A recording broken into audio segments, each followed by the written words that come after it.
జగన్ చేశారు. సో ప్రధానంగా వైఎస్ఆర్సీపీ అధికారంలో ఉన్నప్పుడు 17 మెడికల్ కాలేజీలు నిర్మిస్తే వాటిని ప్రస్తుతం కూటమి సర్కార్ ప్రైవేట్ పరం చేస్తోంది, ప్రైవేటు వ్యక్తులకు దారాదత్తం చేస్తోంది అనేటివి వైఎస్ఆర్సీపీ ప్రధానమైనటువంటి ఆరోపణ. దీనికి సంబంధించిన విషయం పైన అక్టోబర్లో 1 కోటి సంతకాల సేకరణకు ఆ పార్టీ శ్రీకారం చుట్టింది. అక్టోబర్ 7న దీనికి సంబంధించి పిలుపునిచ్చారు. అక్టోబర్ 9న నర్సీపట్నంకు వైఎస్ జగన్ వెళ్ళి అక్కడ మెడికల్ కాలేజీని సందర్శించడం చూసాం. తర్వాత అక్టోబర్ 10 నుంచి డిసెంబర్ 10 వరకు సంతకాల సేకరణ కార్యక్రమాన్ని రాష్ట్ర వ్యాప్తంగా చేపట్టారు. సో వారు చెప్తున్న దాని ప్రకారం చూస్తే దాదాపు 1,04,00,000 సంతకాలు చేశాం, ఇదొక చరిత్ర, గవర్నర్కు ఇవ్వబోతున్నామని చెప్పి ఇవాళ వారు ప్రస్తుతం మనం ర్యాలీ కూడా చూస్తున్నాం.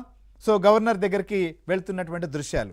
సో దీనికంటే ముందే జరిగినటువంటి రివ్యూలో జగన్మోహన్ రెడ్డి చేసినటువంటి కామెంట్స్ మాత్రం మెడికల్ కాలేజీలకు సంబంధించిన విషయంలో ఆయన చెప్పినటువంటి కామెంట్ ఒక అల్టిమేటం జారీ చేస్తూ ఆ కాలేజీలు పొందినటువంటి వారిని జైలుకి పంపిస్తామంటాం. సో ఒక ప్రభుత్వ హయాంలో ఒక అభివృద్ధి కార్యక్రమం కానీ ప్రభుత్వం పిలిచినటువంటి టెండర్లకు సంబంధించిన దాంట్లో అటు ప్రైవేటు వ్యక్తులు కాంట్రాక్టర్లు ఎవరైనా కూడా పార్టిసిపేట్ చేస్తూ ఉంటారు, సహజంగా వాటిని చేపట్టడం జరుగుతుంటుంది. కానీ ముందే వార్నింగ్ ఇవ్వడం, ప్రతిపక్షంలో ఉండి తప్పు జరిగితే మాత్రం మేము చర్యలు తీసుకుంటామని చెప్పడం గతంలో చూసాం.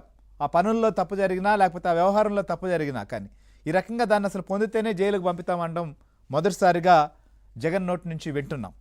సో మీ రాజకీయ స్టైల్, మీ వ్యవహారం అలా ఉండొచ్చు, కానీ ప్రభుత్వం తీసుకునేటువంటి నిర్ణయాలు పీపీపీ విధానం సంబంధించిన విషయానికే మనం వస్తే పీపీపీ పద్ధతిలో దేశంలో అనేక రంగాలకు సంబంధించినటువంటి దాంట్లో ఇది అమల్లో ఉన్నటువంటి విధానం అనేది ఇటు కేంద్ర ప్రభుత్వం కూడా స్పష్టం చేసింది. సో గతంలో పార్లమెంటరీ కమిటీ ఏదైతే మెడికల్ అండ్ హెల్త్ ఫ్యామిలీకి సంబంధించినటువంటి పార్లమెంటరీ కమిటీ సంబంధించినటువంటి దాంట్లో వైఎస్ఆర్సీపీకి సంబంధించిన తిరుపతి ఎంపీ గురుమూర్తి ఆయన మెంబర్ గతంలో, ప్రస్తుతం కూడా ఆయన ఎంపీగా తిరుపతి నియోజకవర్గం నుంచే ప్రాతినిధ్యం వహిస్తున్నారు.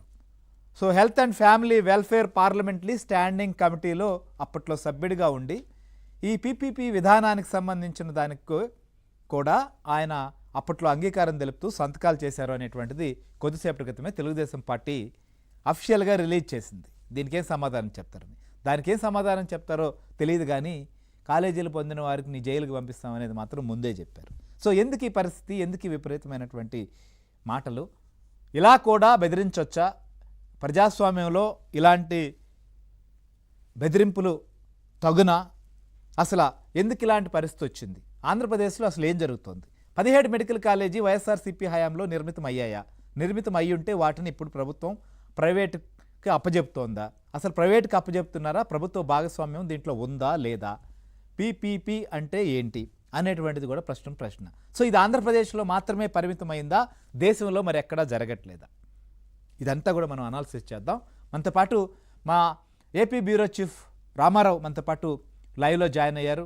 అట్లనే మా ఢిల్లీ నుంచి మా ఢిల్లీ బ్యూరో చీఫ్ కృష్ణ కూడా మనతో పాటు లైవ్లో జాయిన్ అవుతున్నారు. సో ముందుగా ఒకసారి ఈ 1 కోటి సంతకాల సంబంధించినటువంటి ప్రతులను గవర్నర్ గారికి పంపుతూ జగన్ చేసినటువంటి కామెంట్ ఏందో కూడా ఒకసారి మనం చూద్దాం.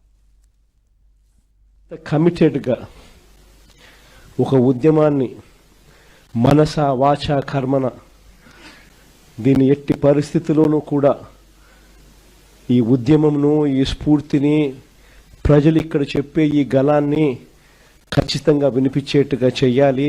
రాష్ట్ర ప్రభుత్వం మెడలు వంచాలి. ఆ నిర్ణయం వెనక్కి తీసుకునేట్టుగా రాష్ట్ర ప్రభుత్వం మీద ఒత్తిడి తీసుకుని రావాలి అని చెప్పి పట్టుదలతో ఇంత గొప్ప ఉద్యమం చేసిన చరిత్ర బహుశా రాష్ట్రంలో ఎప్పుడు కూడా జరిగి ఉండదు. నిజంగానే అందరికీ కూడా ఇక్కడ నుంచి మొదలు పెడితే గ్రామ స్థాయిలో ఉన్న ప్రతి కార్యకర్త దగ్గర వరకు కూడా ప్రతి ఒక్కరికి కూడా మనస్ఫూర్తిగా కృతజ్ఞతలు, అభినందనలు రెండు కూడా తెలియజేస్తా ఉన్నాను. దాదాపుగా 1,04,11,136 సంతకాలు ప్రతి జిల్లా నుంచి బయలుదేరిన ఈ నెంబరు, మన దగ్గరికి వచ్చిన నెంబరు, ఈరోజు గవర్నర్ గారికి మనం చూపించబోయే ఈ సంతకాలు ఆల్రెడీ బహుశా చూపించే కార్యక్రమం బహుశా మొదలై ఉంటుంది. మనం ఇన్ని ప్రయత్నాలు చేసిన తర్వాత కూడా ఎక్కడన్నా కూడా చంద్రబాబు నాయుడు వినకుండా దీనికి ముందుకు తీసుకొని పోతే మాత్రం ఆ తర్వాత కాలేజీలు తీసుకున్నోడిని మాత్రం మనం అధికారంలోకి వచ్చిన వెంటనే 2 నెలలు జరగక మునిపే అందరు జైళ్ళల్లో ఉంటారు. ఆ కాలేజీలు తీసుకున్న వాళ్ళు మాత్రం. స్కాములు అనేది మదర్ ఆఫ్ ఆల్ స్కామ్స్ కింద ఇది నిరూపితమవుతుంది. రైట్, ఇది ఇన్ని పోరాటాలు చేసినా కొంతకాలు సేకరించి గవర్నర్కి ఇచ్చిన తర్వాత కూడా వీటిని అప్పచెప్తే అధికారంలోకి వచ్చిన 2 నెలల్లో వారిని జైల్లోకి పెడతామని చెప్పి జగన్మోహన్ రెడ్డి చెప్తున్నాడు. సో అయితే ఈ మాట చెప్పారు కదా, మరి అధికార పక్షం కూడా ఒక ప్రశ్న ఇవాళ కొన్ని అంశాలను లేవనెత్తారు. మరి దానికి ఏం సమాధానం చెప్తారు, వారు ఏం అడిగారో కూడా ఒకసారి చూద్దాం. జగన్మోహన్ రెడ్డి ఎంత పెద్ద అబద్ధాల కోరో, చేసేటటువంటి పనులు ఒకలాగా, మాట్లాడేటటువంటి మాటలు ఇంకొకలాగా ఏ విధంగా ఉంటాయో ఢిల్లీలో మరి ఇదే పీపీపీ విధానం గురించి, పీపీపీ విధానంలో మెడికల్ కాలేజీ ఏర్పాటుకి సంబంధించి ఢిల్లీలో పార్లమెంట్లో వీళ్ళు ఏం చేశారో, ఇక్కడికి వచ్చి గల్లీల్లో ఎటువంటి నాటకాలు ఆడుతూ ఉన్నారో ఇప్పుడు ఒకసారి చూద్దాం. ఇప్పుడు నేను మీకు స్క్రీన్ మీద చూపిస్తున్నది standing committee on health and family welfare. వారు హెల్త్ అండ్ ఫ్యామిలీ వెల్ఫేర్కి సంబంధించినటువంటి standing committee report number 157 dated 9th February 2024, ఫిబ్రవరి 9, 2024 పార్లమెంట్లో హెల్త్ అండ్ ఫ్యామిలీ వెల్ఫేర్కి సంబంధించినటువంటి స్టాండింగ్ కమిటీ ఇచ్చినటువంటి నివేదిక. స్టాండింగ్ కమిటీలో మెంబర్స్గా ఉన్నటువంటి వారి జాబితా: చైర్మన్ భువనేశ్వర్ కలిత, అదేవిధంగా రాజ్యసభ నుంచి ఒక 9 మంది సభ్యులు, మిగతా వారంతా కూడా లోక్సభ నుంచి ఉన్నారు. లోక్సభ నుంచి ఎవరు సభ్యులుగా ఉన్నారన్నది ఒకసారి చూస్తే శ్రీ మద్దిల గురుమూర్తి, ఈ పేరు ఎక్కడో విన్నట్టుంది కదా మీ అందరికీ.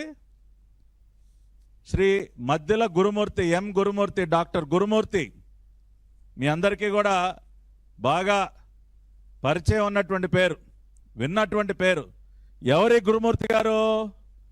తిరుపతి పార్లమెంటు ఎంపీ జగన్మోహన్ రెడ్డి గారి వ్యక్తిగత డాక్టర్, పర్సనల్ డాక్టరు.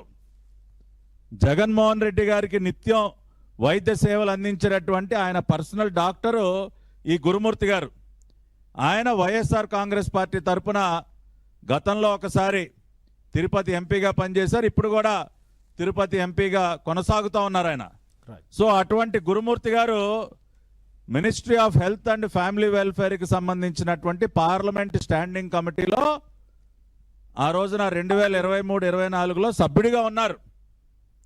సభ్యుడిగా ఉండి ఆయన సంతకం చేసి మిగతా ఎంపీలతో కలిపి ఆయన కూడా సంతకం చేసి వారు ఇచ్చినటువంటి రిపోర్ట్ ఏంటో ఇప్పుడు చూద్దాం. ప్రతినిత్యం జగన్మోహన్ రెడ్డికి మందులు ఇచ్చినటువంటి డాక్టరు ఈయన గారు పాదయాత్ర అని చెప్పి ఆ రోజుల్లో రోడ్డు పైన వీధి నాటకాలు వేసినటువంటి సందర్భంలో ఈయనతో పాటు పాపం నడిచి ఆయన కాళ్ళకు ఆయింట్మెంట్లు రాస్తూ వాళ్ళ ఇంట్లో మనిషి డాక్టర్ గురుమూర్తి, జగన్మోహన్ రెడ్డి ఇంట్లో మనిషి, జగన్మోహన్ రెడ్డి పర్సనల్ డాక్టర్. ఆయన health and family welfare standing committee సభ్యుడిగా ఉంటూ ఆయన ఏం చెప్పారు, వాళ్ళు ఏం రికమెండ్ చేశారు? Encouraging private investment in medical education is another avenue to explore. Medical education సెక్టర్లో ప్రైవేట్ ఇన్వెస్ట్మెంట్ని ఎంకరేజ్ చేయాలి. Providing incentives and regulatory support to private institutions willing to establish medical colleges can not only increase seat availability but also introduce healthy competition and innovation in medical education. కాబట్టి ఖచ్చితంగా private ఇన్వెస్ట్మెంట్ని మనం encourage చేసి ఆ రకంగా private investment చేసే వాళ్ళకి మనం అదనంగా ఇన్సెంటివ్స్ ఇచ్చి ఇంకా కూడా వాళ్ళని మనం ప్రోత్సహించాలి అని చెప్తూ వాళ్ళు చేసినటువంటి రికమెండేషన్ ఇది. రైట్, ఇది సో పట్టాభి గారు చాలా క్లియర్గా ఏదైతే health and family welfare parliamentary standing కమిటీలో ఉన్నటువంటి లోక్సభ సభ్యులు గురుమూర్తి గారు కూడా దాంట్లో మెంబరు, ఆ రికమెండేషన్ చేశారు, సంతకం చేసినటువంటి వారిలో ఆయన కూడా ఉన్నారు. అక్కడ మాత్రం అలా చేసి ఇక్కడ మాత్రం కోటి సంతకాల సేకరణ అని పేరుతో డ్రామాలు ఏంటి అని చెప్పి తెలుగుదేశం పార్టీ క్వశ్చన్ చేసింది. మరి దీనికైతే ఇంతవరకు నేరుగా స్పందించాల. మరి ఇప్పుడు ఏమైనా స్పందిస్తారా లేదా చూద్దాం. అసలు ఏం జరుగుతోంది, ఇలాంటి బెదిరింపులు ఏంటి, 2 నెలల్లో జైల్లో పెడతామండం ఏంటి, అసలు ఇంతకీ వీరు చేస్తున్నది వాస్తవం ఏంటి, 17 కాలేజీలు పూర్తయినాయా, పూర్తయిన తర్వాత ప్రభుత్వం